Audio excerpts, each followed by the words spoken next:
Hello guys, कैसे आप सब लोग and welcome to the real story.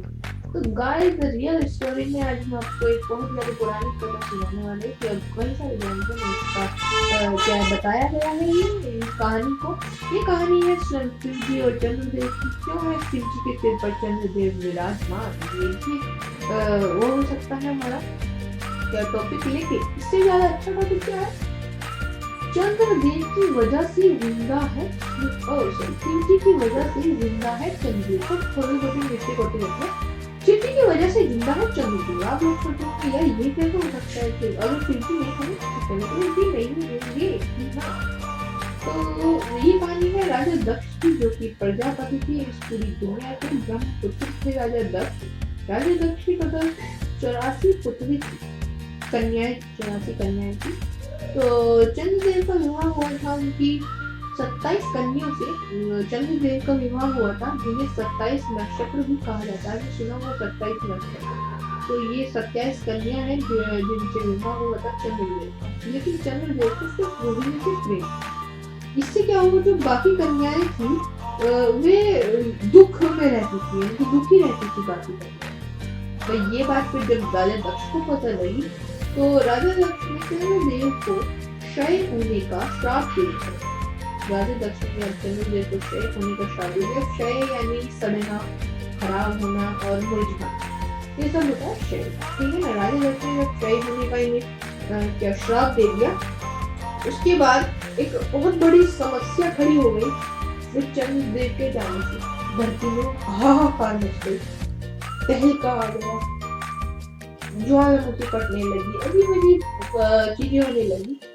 फिर अब चंद्रदेव नहीं रहेंगे तो जो दक्ष थी कि विष्णु जी के बहुत बड़े भक्त थे, उन्होंने विष्णु जी के पास गए। उस टाइम तो शुरुआत हुई थी दुनिया की। ये विष्णु जी के पास गए और इन्होंने जाके पूछा कि भाई मुझे क्या करना चाहिए, मैंने श्राप दे दिया, मैं वापस नहीं ले सकता, मैं क्या करूं। तो विष्णु जी ने कहा तुम इस नए ग्रह की स्थापना करो चंद्रदेव की जगह पर। तो दक्ष ने कहा ठीक है, लेकिन कैसे। फिर विष्णु जी ने कहा कि तुम यमुना नदी की मिट्टी लाओ और उससे एक नॉर्मल इंसान जैसा होता है ना, ऐसे एक इंसान बनवाओ, मूर्ति बनवाओ एक इंसान की, और उसमें प्राण मैं डाल दूंगा। लेकिन जैसे ही इसमें प्राण आते जाएंगे, जैसे कि उसमें प्राण आते जाएंगे, इसी प्रकार चंद्रदेव के प्राण जाते जाएंगे। अभी चंद्रदेव क्या क्षय, सड़ना, खराब होना, यानी कि एक तरह से जिसमें जीवन नहीं है, यानी कि जिंदा रहा है एक तरह से। अब वे जिंदा भी नहीं रहेंगे, धीरे धीरे वे खत्म होते जाएंगे, वे मिट्टी का शरीर बनते जाएगा उनका। और दूसरी तरफ ये नए ग्रह की स्थापना करेंगे। तो दक्षिण का ठीक है, मुझे मंजूर है।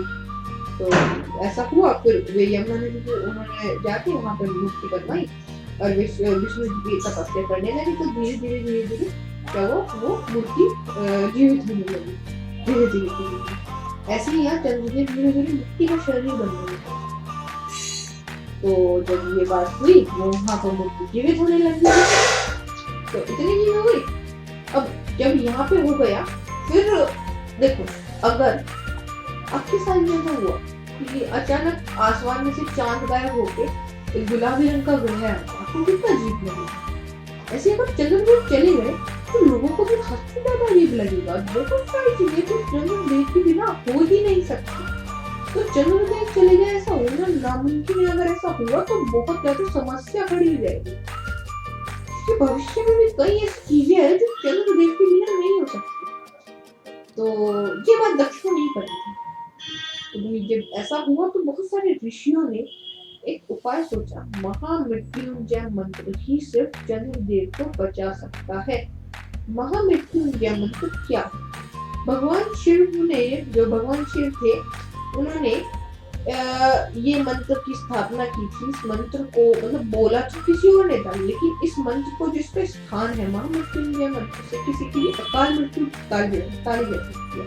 किसके द्वारा? शिव जी के द्वारा। तो ये महामृत्युंजय मंत्र जो है बहुत ज्यादा बड़ी उपाधि वाला मंत्र है। किसी को मृत्यु आने वाली है उसकी टाली जा सकती है, लेकिन मरने के बाद कुछ नहीं हो सकता। अगर उसकी मृत्यु आने वाली है तो वो टाली जा सकती है महामृत्युंजय। तो इस महामृत्युंजय की रचना जो की थी, बनाया जिसने था वो थे मरकंडे ऋषि। मरकंडे ऋषि ही एकमात्र सहायक स्टोरी थी बच सकती थी। अभी उस टाइम भी किसी को नहीं पता महामृत्युंजय मंत्र का।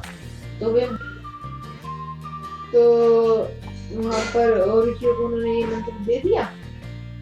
भाई जब उन्होंने महामृत्युंजय मंत्र दे बाद भाई उन्होंने इसका जप किया महामृत्युंजय मंत्र का। महामृत्युंजय मंत्र से शिव जी को प्रसन्न किया और उसके बाद शिव जी आए। अब शिव जी के ऊपर भी एक बड़ी समस्या थी। उन्होंने जन्मदेव की मृत्यु टालनी की जरूरत थी, क्योंकि उन्होंने महामृत्युंजय मंत्र का जप किया और ऋषि ने जन्मदेव की मृत्यु टालने के लिए। ठीक है, अब दक्ष का श्राप भी वापस नहीं ले सकते। फिर दक्ष ने जो उन्हें श्राप दिया था क्षय होने का, सड़ने का, धीरे धीरे खत्म होने का तो नहीं दिया था, लेकिन सड़ने का, क्षय होता है सड़ना, खराब होना, मुरझाना, ये सब होता है। क्षय होने का जो वरदान वो श्राप दिया था तो वही उसको भी टाल नहीं सकते थे शिव जी। अब उनके पास एक हो रखा था कोई ऐसा वरदान देना जिससे उनकी मृत्यु टल जाए। फिर उन्होंने एक ऐसा वरदान दिया कि तुम दक्ष के श्राप के कारण पूरी तरह खत्म हो जाओगे, सड़ जाओगे, खत्म होना, गल जाओगे, है ना। लेकिन मैं तुम्हें वरदान देता हूँ कि मैं तुम्हें पूर्णतः पूर्ण कर दूंगा। यानी कि वे शिव जी ने वरदान दिया कि वे उन्हें पूर्ण कर देंगे। यानी कि दक्ष के श्राप के कारण धीरे धीरे धीरे धीरे खत्म होते होते होते तो पूरे खत्म हो जाएंगे। फिर शिव जी के वरदान के कारण वे धीरे धीरे धीरे धीरे धीरे बढ़ के पूरे बढ़ जाएंगे। फिर दक्ष के श्राप के कारण वो कम होंगे, फिर वे शिव जी के वरदान के कारण हट जाएंगे।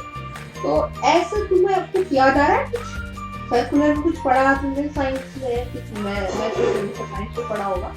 तो यही होता है वो जो चांद, अमावस्या, पूर्णिमा, समझ गया ना, जो पूर्णिमा से थोड़ा थोड़ा थोड़ा कम होते होते तो पूरा कम हो जाता है चांद, फिर धीरे धीरे धीरे बढ़ता बढ़ता बढ़ता पूरा बढ़ जाता है। तभी तुमने सोचा होगा जो शिव जी किसी का चांद होता है वो बहुत छोटा सा होता है। जब शुरुआत का चांद होता है, स्टार्टिंग का चांद होता है, वो कुछ ऐसा ही होता है, क्योंकि वो शुरुआत होती है चांद की। तो शिव जी ने बढ़ाते हैं पूरा, उनके वरदान के कारण वो वापस बढ़ जाते हैं। तो वे पूरे खत्म होते हैं अमावस्या पूर्णिमा। तभी तो अमावस्या को बुरी रात कहा जाता है, क्योंकि वो श्राप के कारण होता है। श्राप एक बुरी चीज है। और पूर्णिमा को इतना अच्छा इसलिए माना जाता है क्योंकि वो जो पूर्णिमा होती है वो वरदान के कारण आती है। तो इसलिए ये अमावस्या और पूर्णिमा अच्छी बुरी होती है। आई गेस आप लोगों को यहाँ तक समझ में आया होगा। और हाँ, आप अगर जानना, आपको ये भी पता, मैं अपनी अगली वीडियो बना सकता हूँ अगर आप मुझे कमेंट करेंगे। माता अनसुया के पुत्र है चंद्रदेव, इसके ऊपर एक प्रॉपर वीडियो बना सकता हूँ। लेकिन नीचे कमेंट जरूर करना और वीडियो लाइक कर देना, सब्सक्राइब कर देना, आप बेल आइकन को दबाना हर बार। बेल आइकन को दबाना मत भूलना। चलिए मिलते हैं किसी नेक्स्ट वीडियो में। और हाँ, देखते रहना ऐसे ही द रियल स्टोरी चैनल को। तो बाय बाय दोस्तों, मिलते हैं किसी नेक्स्ट वीडियो में।